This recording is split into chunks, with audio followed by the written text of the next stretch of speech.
Good morning, everyone. It is Mem Aleph Amud Beis. So we're talking about the idea of Safek Motzi Midei Vadai. Bottom line, there ain't Safek Motzi Midei Vadai. Is it true that when you have a Safek, you can't take away from a Vadai? Vatanya Amar Yehuda Maise B'Shivchaso Shal Matzik Echad Berimon Sheitila Nefel Labor Vakorin Vehetzitz Leida Im Zachrim Nekeva.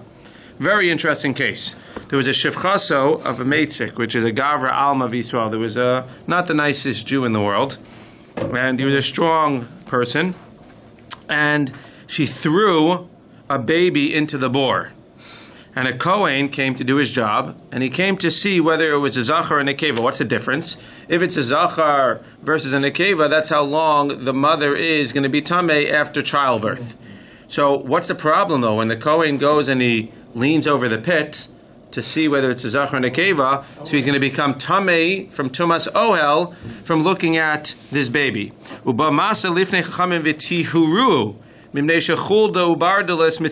Fascinating. What happened?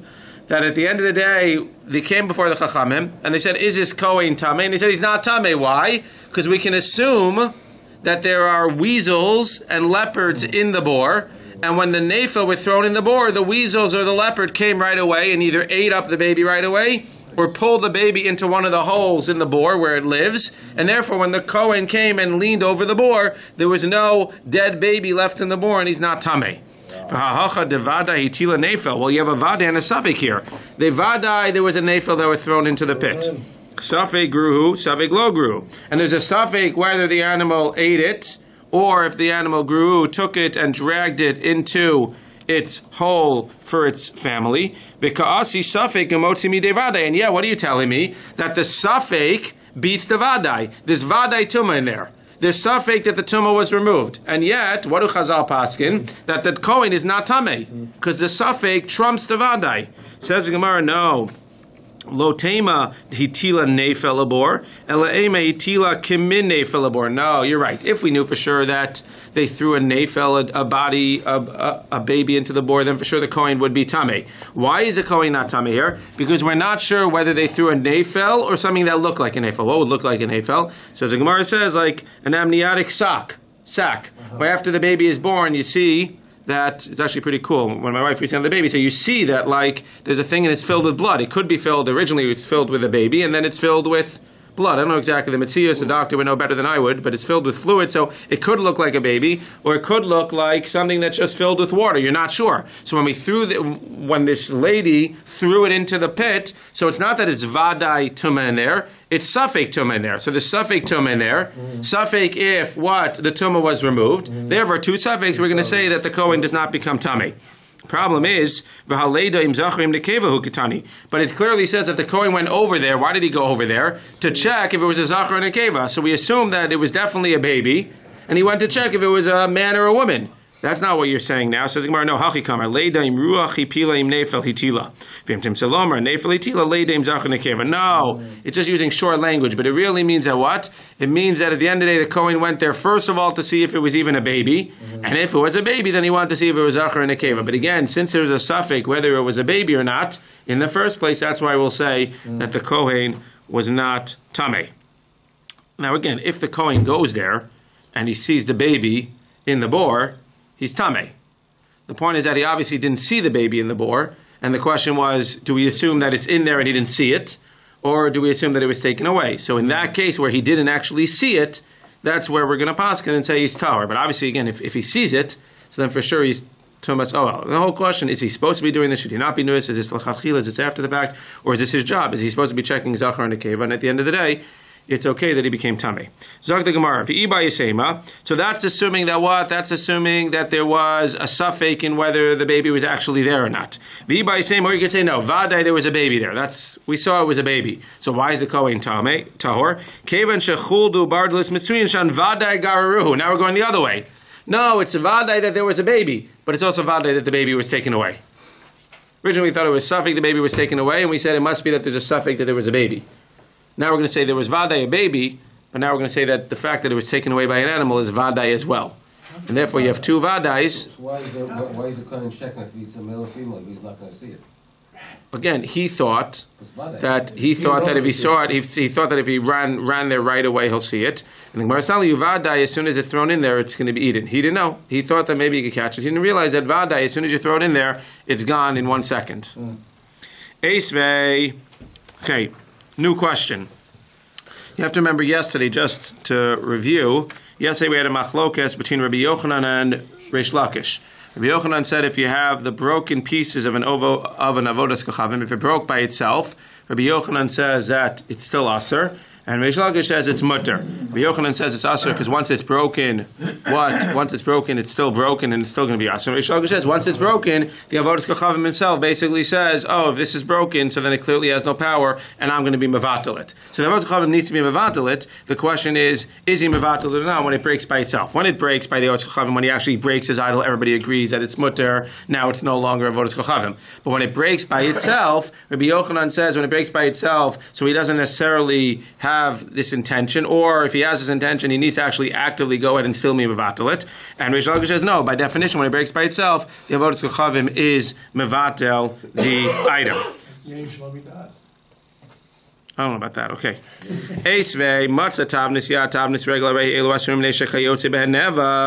When you find a piece of the hand or a regel of the idol, they're aser. Amai hashvarim ninu, but these are shvarim, these are pieces, and we said what's new? We said shvarim of itself, and even shvarim of an avodas kochavim are going to be mutter because once they're broken, so the avodas kochavim has in mind to be mevatel them. Hatir g'mashmo b'om denal b'sisan. No, it's not a proof for anybody because we said that that's specifically when it's put onto a base, and we said if it's put onto a base, that means even if you're going to say that it was broken and it was mutter when it was broken, one can argue. However, once you put it onto a base, you're basically inventing the wheel, you're basically putting kedusha or anti-kedusha onto it, and it becomes avodas kochavim itself. But one can argue that once it's broken, it loses its status until it's put back onto the base. Eisvei ovei kochavim mevatel avodas kochavim shalo v'shal chavero v'Yisrael ena mevatel avodas kochavim shalo ovei kochavim. So an ovei kochavim can be mevatel an ovei kochavim of his or of his friend the ovei kochavim, but a Jew is not allowed to be mevatel the avodas kochavim for a non-Jew. Amai tehevei ki avodas kochavim shenishtaber me'aleh. Why can't a Jew be mevatel? What's worse about a Jew being mevatel it and ruining it than it breaking by itself? According to you, Rabbi Yochanan, it's not a problem. Rabbi Yochanan says that that if it breaks by itself, it's asura because we assume that the non-Jew didn't have in mind to be mevatel it. So we understand that when a Jew breaks it, it's also going to be asur because, again, the non-Jew didn't have in mind to be mevatel it. But according to you, Reish Lakish, that's who the Eisvei is on. According to you, Reish Lakish, that when it breaks by itself, it's mutter because by definition, when it breaks by itself, so then the non-Jew has in mind to be mevatel it. Why is it any difference when it breaks by itself and when a Jew breaks it? When a Jew breaks it, then the avodas kochavim will look at it and say, okay, it has no more power, and he's going to be mevatel it himself. So why is it not? Amar Abaye shepichsan. Again, this is within Reish Lakish. Reish Lakish will say, you're right. But in this case, it's different because in this case, the Jew didn't break it. The Jew just smashed its head but didn't actually break it. I'm not exactly sure when you're dealing. He dented it. He dented it. So if it had like a nice nose, he didn't break the nose. Let's say it's assumed it was made out of matachas, out of metal. He went ahead and he drew a mustache. Or he took a hammer, Rashi says, and he smashed in the nose. So now it's not broken. If it was broken, then Reish Lakish would say that for sure it's batel because the Jew would be batel because the non-Jew is batel. But when he smashes in the nose, what happens? When he smashes in the nose, so the non-Jew sees it and he says, okay, I could still worship it. It's not the best idol in the world, but I could still worship it. But we have a Mishnah that clearly says that when you knock in the nose, then it's still going to be batel. So what are you going to say, Reish Lakish? Hani mili de pachsove kochavim. No, that's when a non-Jew knocks in a nose. When a non-Jew knocks in his own nose, then it's showing that he wants to be mevatel the idol, even though he's not breaking it. Ava pachsa Yisrael bala. Reish Lakish will say that no, when the Jew knocks in the nose, so it's not enough to break it. Therefore, Reish Lakish will say that lemaisa it's going to be a problem because it's not batel. But had the Jew broke the entire thing, then Einachanami Reish Lakish would say that it is batel and you can use it. V'Rava amar li'olam ki pachsa Yisrael nami bala. Rava holds that no, even when a Jew knocks in the nose, it is batel. And even when a Jew breaks it, it is batel. Elagzeira dilma magbila v'hadar mevatila. We need to understand this answer because we're going to give Rava for the next 5 or 4 esves. Rava says no. A Jew knocks in the nose. It means whether a Jew breaks it or even if a Jew doesn't break it. So he's basically within Reish Lakish. Even if a Jew doesn't break it, if he just knocks in its nose, it's mevatel, and that's it. A Jew can be mevatel for avodas kochavim. Why is it not? Gzeira. The rabbis made a gzeira. Really, if the Jew breaks it, it's gone. Even if he goes out and knocks in its nose, it's gone. Ela gzeira, it sounds like gzeira that the Jew can never be mevatel, even if he breaks it, the entire thing. He can never be mevatel the avodah zarah. Why? Because we're worried that what's going to happen? He's going to find this idol in the street. What's he going to do with it?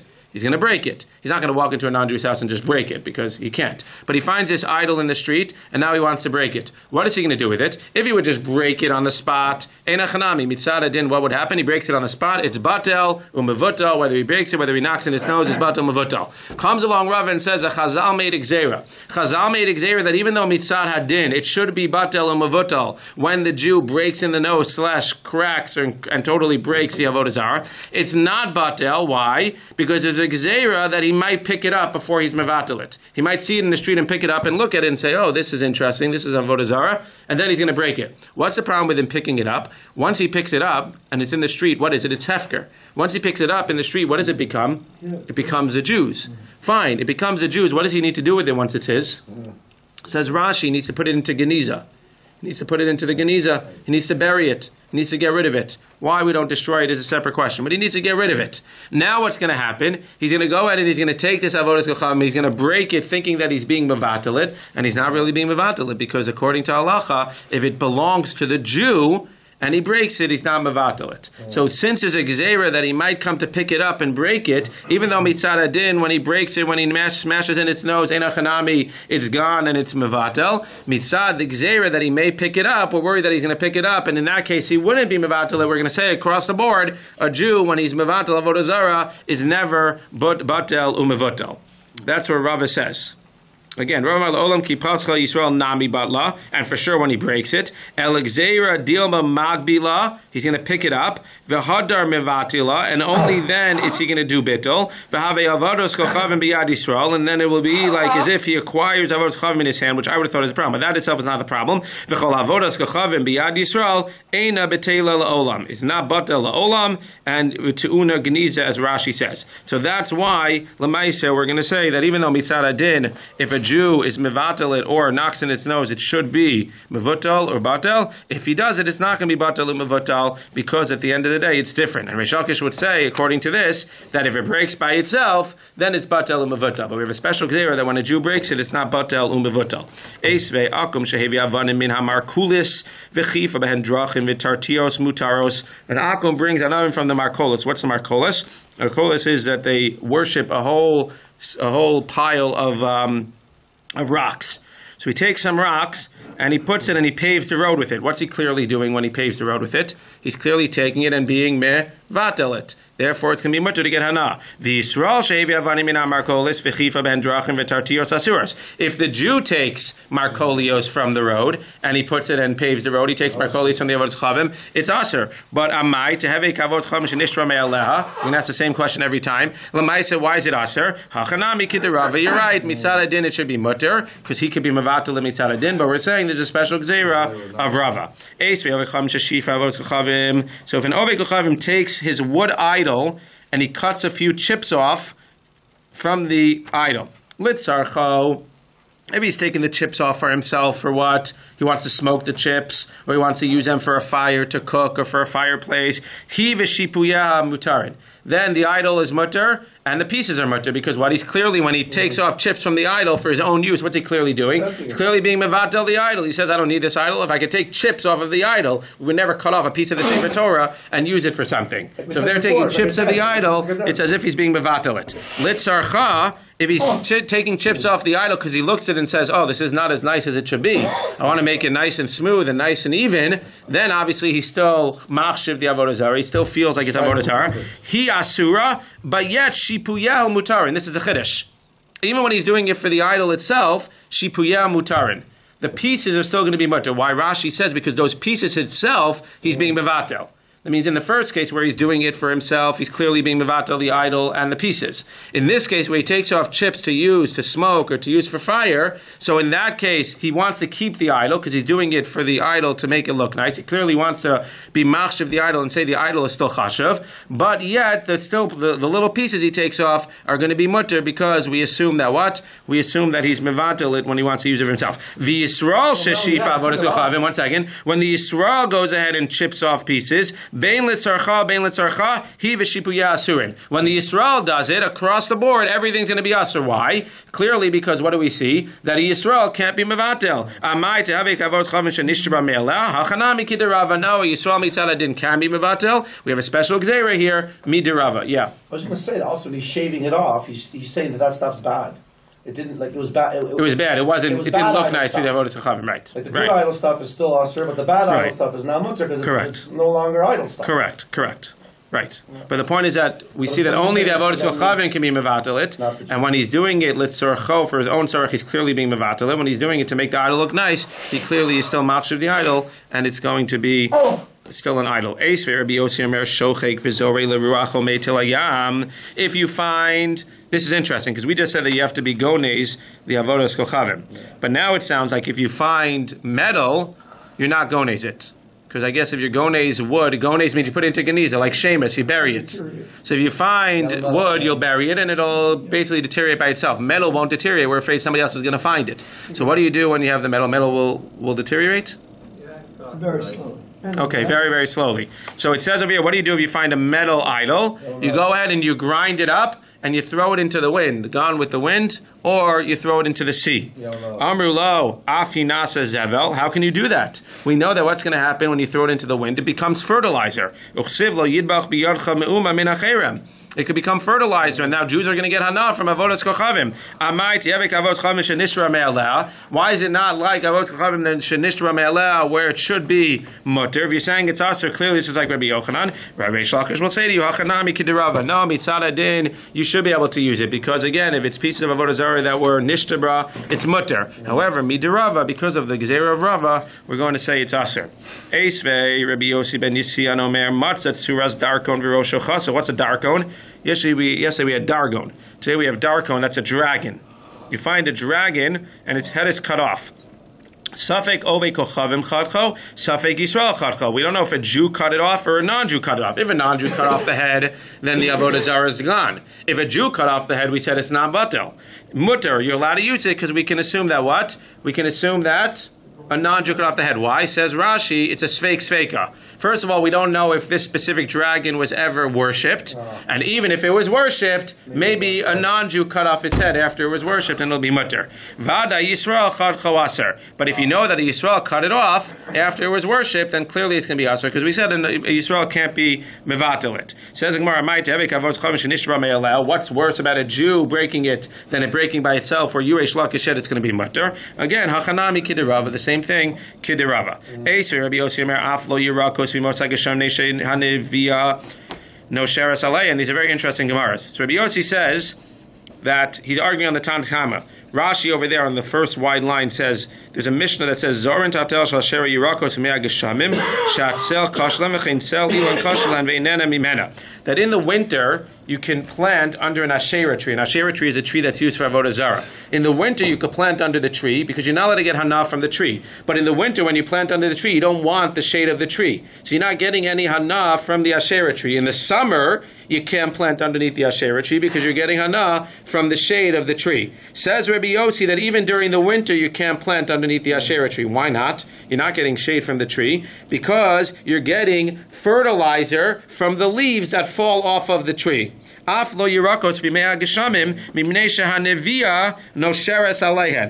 the foliage goes ahead and when it falls it turns into fertilizer and it helps your plants grow even during the summer, even during the winter. Amai to have a avodas chachavim shenishtaber me'aleh. But when the leaves fall off, it should be like avodas chachavim that broke by itself, i.e., it should be mutter according to you, Reish Lakish. Says Gemara, Shani Hatam the Ikar avodas chachavim kayamas. No, here it's different. The cases that we were talking about, where Reish Lakish says that if it breaks by itself, you can use the pieces. That's when the actual idol breaks. Here, the idol is still there. You have the entire tree still there. When a piece of the tree falls off, that's still considered to be a piece of the avodah zarah. Says the Gemara, back to what you were saying, Shlami,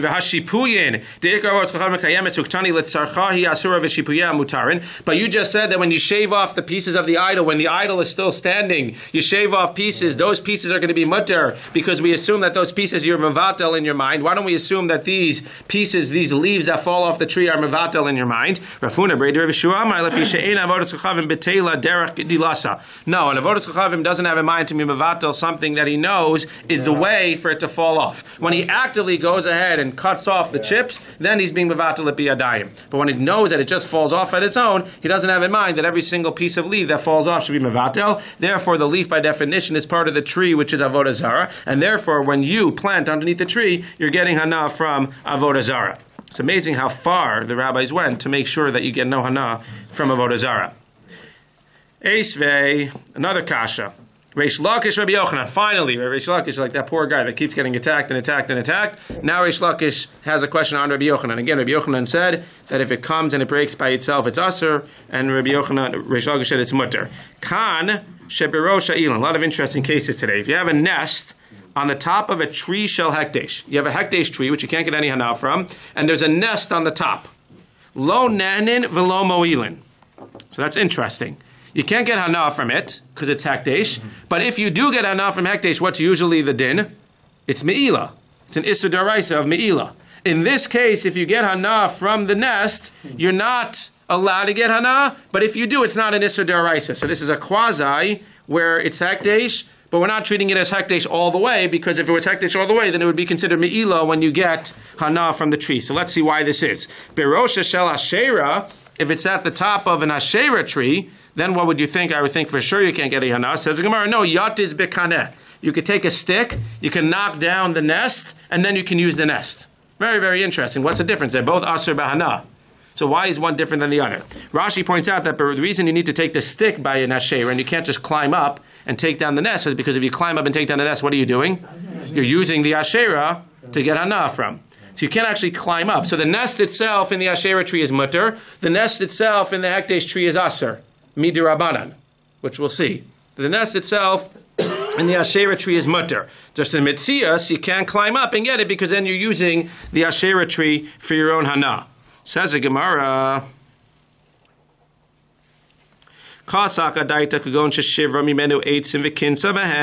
we originally think that what's the nest made out of? That the birds took eitzim from this tree and made a nest. Uktani yatiz bekaneh.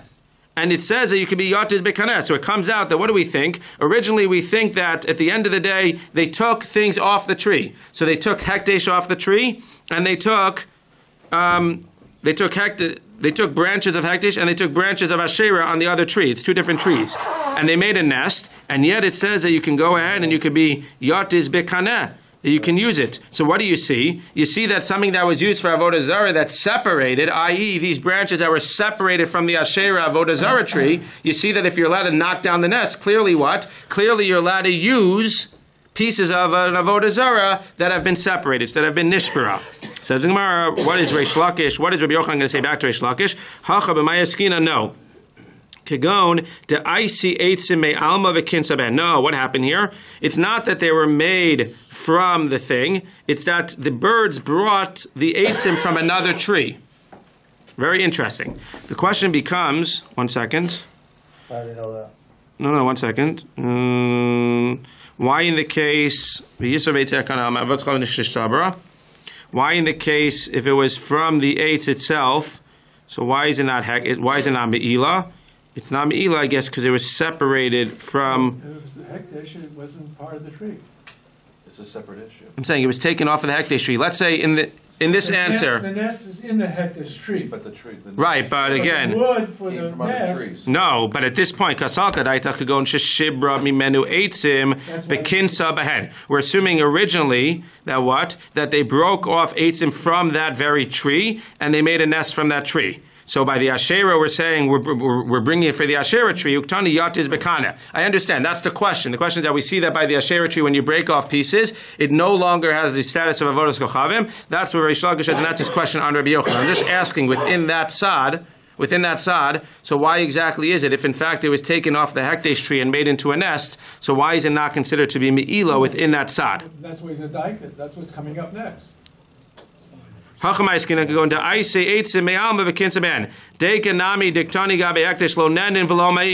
Okay, you're right. I saw this before. You're right, it came from the Alma. Right.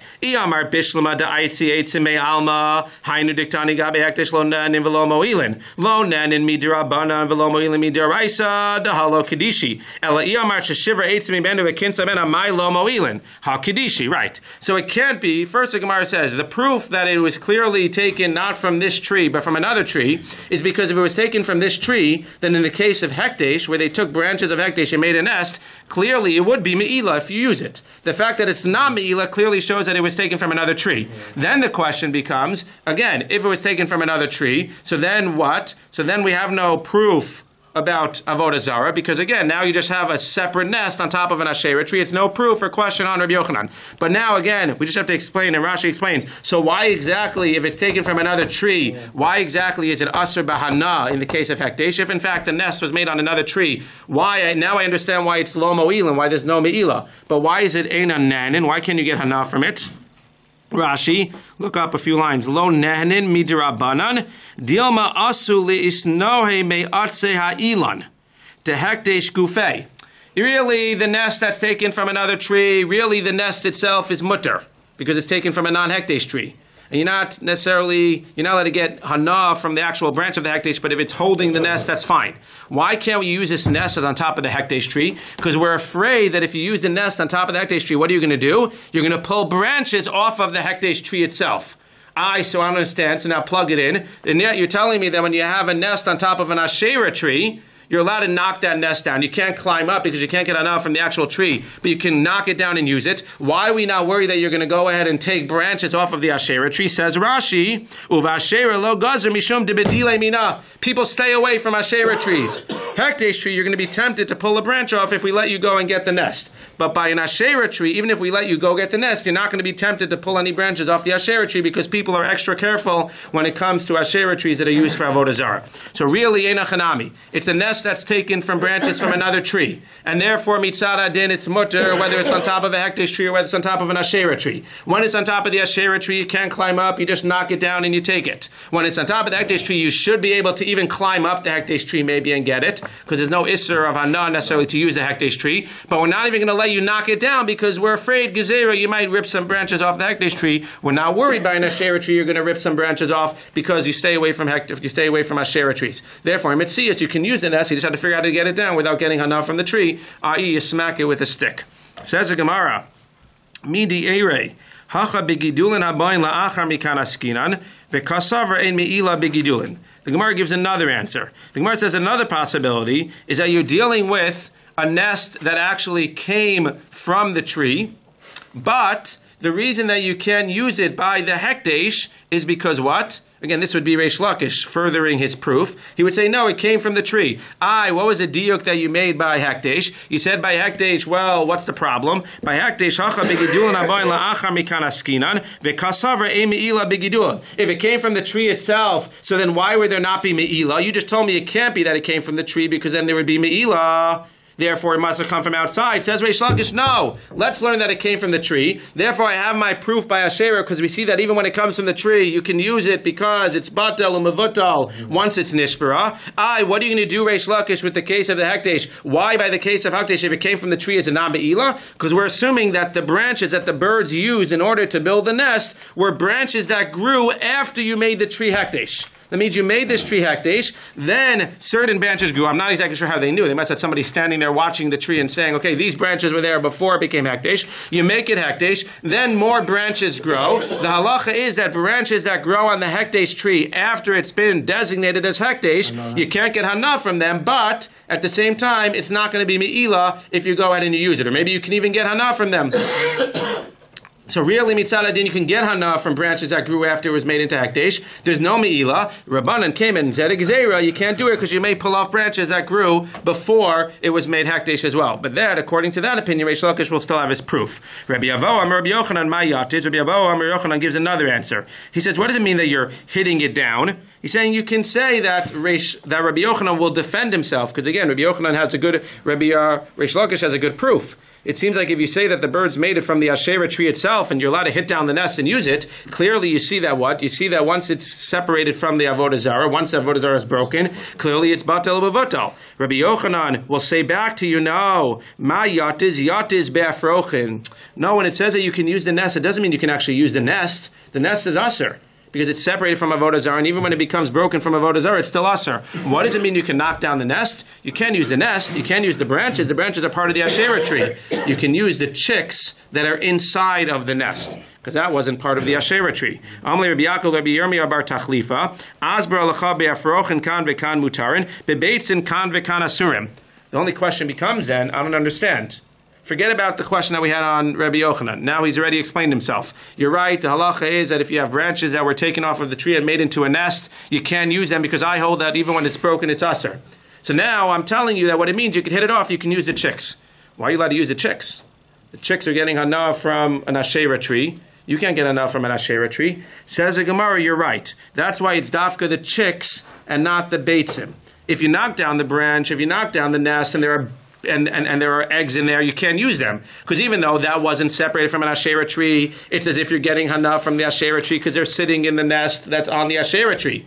But the chicks, why are the chicks allowed? Because the chicks don't really need the nest. The chicks could have flown off of the nest by themselves. And that's why Rabbi Abahu says, dafka, the chicks. Rabbi Yaakov comes along and says, chicks and not beitzim. And Rav Ashi, Amar Rav Ashi, ve'afrochin shetzrichen liman kebeitzim dami. And if you have chicks that can't fly on their own, then they do need the nest, and then they're like beitzim, and then they're going to be usher as well. But Rabbi Yochanan is able to push off the entire thing, and he's able to say, we're dealing with a nest that was made out of trees of the Asherah. So Rabbi Reish Lakish is going to say, you clearly see over here what? You're allowed to use the nest. He's going to learn that when it says yatiz, you knock off the nest, you can then take the nest, because once it's separated from the Asherah tree, it becomes mutter. Rabbi Yochanan will say, no, when it says you can knock off the nest, you can use the nest, because I hold that when it separates from Avodah Zarah, you still can't use it. What does it mean that you can knock off the nest? Why are you knocking off the nest if you can't use it? You can use the chicks that are in there that don't really need the nest. But the chicks that need the nest, or beitzim that are in there, you can use it. But each one will learn it their own way, and therefore they'll be able to still support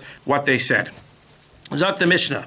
Hamotzi kelim ve'aleim tzuras chama, tzuras levana, tzuras drakon, yolichem liyam hamelach. If you find kelim, let's say you find a jug, and on it is a picture of the sun, a picture of the moon, or a picture of a dragon, you have to go ahead and throw it into the river, into the ocean. Rabbi Shimon ben Gamliel omer, she'ala mechubadin asurin, she'ala mevuzin mutarin. If it's on a mechubad dish, if it's on a mechubad jar, like the doctor over there has, if that's a dragon or a cham or something else, then that's going to be a problem. But if it's not such a mechubad one, if it's just a pasha one, then it's not going to be a problem. Because if it's a mechubad one, that's where you would put avodah zarah on it. But if it's not mechubad, you won't put avodah zarah. Says the Gemara, that implies that they only worship these three things: the sun, the moon, and the dragons. But we clearly see that they worship a lot of things. Or minhi hashochet l'shum yamim. If you shecht an animal for the yamim, l'shum naros for the rivers, l'shum midbar for the midbar, l'shum chama for the sun, l'shum levana, l'shum kochavim umazalos, l'shum michael sahar gadol, l'shum shilshul katan. It's a small worm. Hare elu zivchei mesim. So you clearly see that when you shecht an animal for any of these things, it's considered to be an animal that was for avodah zarah. So by definition and by extension, if you have any of these things as a picture on your bottle, it should be a problem. Why not? Amar Abaye, no. Miflach lekol demishkachei pilchei. When we're talking about actually worshiping the avodah zarah, so they'll worship anything. Therefore, if they shecht an animal, they'll shecht it to a lot of different things. But meitzarum miflachi, in terms of what we're going to be choshesh, that they drew onto a bottle and then they're worshiping it, hani tlasa de chashivi tzayriluhu palchiluhu, lemidi achrini lenoi ba'ama avdiluhu. And this is a good point, because if we were worried about any drawing on anything, then we would say you can't use that, because we have to assume that the drawing on the front over there is avodah zarah. So we're saying when it comes to worshiping things, we can assume that avodah zarah, they're going to worship anything. So if they shecht to anything, we can assume that they're shechting it to an avodah zarah, the yamim, the naros, anything. But if you're actually looking at a jug and there's a picture on it, you only have to be choshesh that those three things were drawn l'shem avodah zarah. But if anything else is drawn on the jug, you don't have to assume that it was drawn for avodah zarah. If it's a sun, a moon, or a dragon on your thing, then you need to be careful. And this is halacha l'maaseh. There is discussion about whether you're actually allowed to, right? In school, all the kids draw like the sun and everything. There is halacha l'maaseh questions about whether you're allowed to take pictures of the sun. We always take pictures of sunrise and of the moons and everything. There's a whole discussion about developing pictures that have the sun, that have the moon, and that have dragons in them, which we don't see so often. But the sun, the moon, about taking pictures and actually drawing them, there definitely is a connection in halacha l'maaseh to avodah zarah. So says the Gemara, Mankit Rav Sheshes Chumrei Masnisa Betani. Rav Sheshes was this guy who collected all of the Chumra Mishnayises. So he told the following: Kol HaMazolus Mutarin Chutz Mi Mazol Chama Levana. This is talking about depictions. So all depictions are mutter if you have a depiction of something, except for the Mazol of the Chama Ulevana. V'chol HaPartzuf, and what's a partzuf? Like a figure. Mutarin Chutz Mi Partzuf Adam. If you have like the what's it called? Like the thing of the head. You have the head. Bust. The bust of a head. If you have the bust of anything else, it's not a problem. If you have the bust of a head of a person, it's going to be a problem. So again, any tzura, any drawing except for the chama, the levana, and the darkon is going to be a problem. It's exactly like our Mishnah said. And when it comes to a bust, it's only the face of a person that's going to be a problem.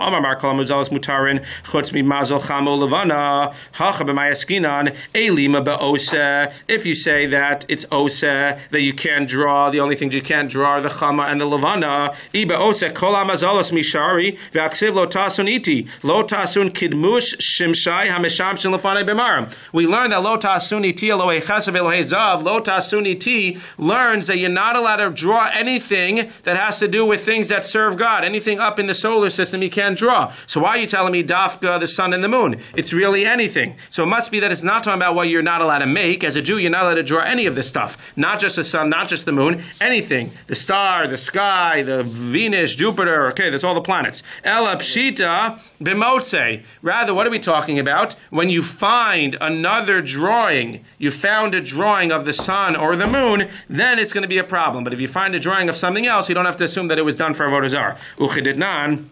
Like we said in our Mishnah, Hamotzi Kelim Valem Tzuras Chametz Tzuras Vana Tzuras Drakon Yolichem Liyad Melach. If it's only b'motze, so if you find something with a picture, you have that cup with a picture, it's only going to be a problem if it has a picture of the sun, the moon, or a dragon on it. But in terms of a Jew sitting down and actually making a drawing, you can't make a drawing of the sun, the moon, or the dragon, and you also can't make a drawing of anything in the solar system because it would be lo tasuniti. Says the Gemara, we'll conclude with this. I b'motza, if we're talking about you finding it, ema mitziaso kolar partsufos mutarin chutz mi partsuf adam. Ibn motze partsuf adam yaser. If we're talking about making it, then I have a problem with why can I only not make the sun and the moon? But if we're talking about finding it, that means it sounds like when I find the parts of the bust of a person, I need to get rid of it. Who says I have to get rid of the bust of a person? I can't make it, I understand, but if I find it, why do I have to get rid of it?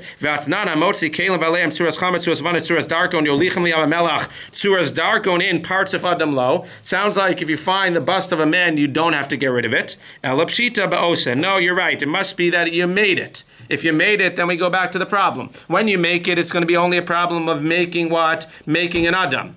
And if you make it, it's only going to be a problem of making the chama and the levana and the darkon. But if you're talking about making it, I thought it says lo tasuni ti. No, uchid Rav Huna Bredi Rav Yeshua. Huna Bredi Rav Yeshua learns that pasuk different. When it says lo tasun iti, he doesn't learn that it means lo tasun iti. Don't make anything that serves me.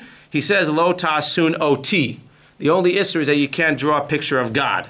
Picture of God you can't draw, but a picture of anything else you're allowed to draw except for the sun, the moon, and the dragon.